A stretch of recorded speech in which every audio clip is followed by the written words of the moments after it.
लोकसभा चुनाव 2024 का खाका तैयार करने के लिए भारतीय जनता पार्टी आज दिल्ली में अपने बंगाल कोर ग्रुप की बैठक करेगी। बीजेपी सूत्रों के मुताबिक सुभाष सरकार, निशीथ प्रामाणिक, शुभेंदु अधिकारी, दिलीप घोष, सुकांत मजूमदार, लॉकेट चैटर्जी, सभी सांसद और बीजेपी संगठन महासचिव बीएल संतोष इस बैठक में शामिल होंगे। ये बैठक शाम को सुभाष सरकार के आवास पर आयोजित की जाएगी और इसकी अध्यक्षता बीएल संतोष और सुनील बंसल करेंगे। दरअसल बंगाल में अप्रैल में पंचायत चुनाव होने हैं।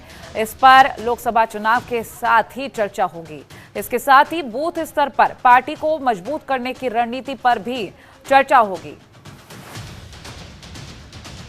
बड़ी खबर आपसे हम साझा कर रहे हैं। लोकसभा चुनाव और पंचायत चुनावों को लेकर बैठक होगी जिसकी अध्यक्षता बीएल संतोष और सुनील बंसल करेंगे। तो दिल्ली में आज बीजेपी की कोर बैठक ये होने जा रही है। सुभाष सरकार के आवास पर ये बैठक होगी। 2024 लोकसभा चुनाव को लेकर ये बैठक होने जा रही है। अजय चौहान संवाददाता हमारे साथ लाइव जुड़ चुके हैं। अजय, आज बैठक होने जा रही है दिल्ली में, जिसमें अगर हम बीएल संतोष और आगे बड़े नेताओं की बात करें, बीएल संतोष की अध्यक्षता में बैठक होने जा रही है, क्या कुछ खास रहने वाला है?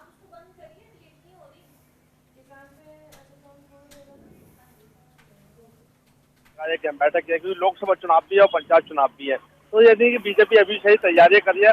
किस तरह से जो उनको विधानसभा में जो मांग पड़ी थी, कहीं न कहीं कमी देखी गई थी, उस कमी को ढूंढने के लिए गृह मंत्री अमित शाह ने भी चर्चाएं की थी कि किस तरह से काम किया जाए और जो लोकसभा चुनाव जो पंचायत चुनाव है उसको कैसे जीता जाए।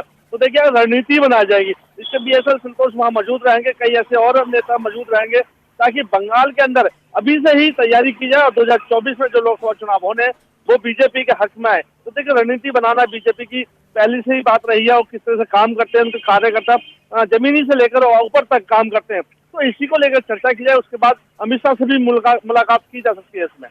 कोमल, ठीक है। और साथ ही हम बात करें अगर पंचायत चुनाव को लेकर और लोकसभा चुनाव को लेकर, क्योंकि कहा जाता है कि छोटे चुनावों से ही गुजरकर बड़े चुनावों तक पहुंचा जाता है। ऐसे में हम अन्य राज्यों की बात कर लें तो बीजेपी की बड़ी तैयारी दिखती है, किसी भी छोटी चीज को हाथ से जाने नहीं देती है। तो पंचायत चुनावों को लेकर क्या कुछ लग रहा है? कोमल, देखिए अगर बात करें जो निकाय चुनाव होते हैं या ग्राम प्रधान चुनाव होते हैं, उससे ये पता चल जाता है कि किस जो मत देने वाले हैं वो किसकी तरफ झुकाव करते हैं, कौन किसको ज्यादा विकास की भी बात करते हैं। जो विकास करता है उसको तरफ देखते हैं, लेकिन केंद्र के अंदर जिस तरह मोदी सरकार लगातार बढ़त बनाए हुए है, लगातार देश के हित में काम कर रही है, उसको लेकर जनता का मूड जो बना कि हम अगर केंद्र में चाहें तो प्रधानमंत्री मोदी को ही चाहेंगे। क्योंकि हमने अभी दिल्ली में निगम परिषद चुनाव हुए थे निगम के, तो उसमें भी यही ये भले ही ये निगम का चुनाव सरकार बदल जाए, लेकिन जो केंद्र सरकार में रहेगी वो मोदी सरकार के अधीन वोट डालेंगे। हमने कई ऐसे लोग, वही चर्चा कई राज्यों में भी है। तो देखिए बंगाल के अंदर भी हो सकता है इसी तरह से रणनीति बनाई जाए कि आने वाले 2024 लोकसभा चुनाव के अंदर बीजेपी के काफी मात्रा में जो सांसद है सामने आए। चलिए, शुक्रिया फिलहाल ये जानकारी हमसे साझा करने के लिए। आप बने रहिए, आपसे आगे भी हम जानकारी लेंगे।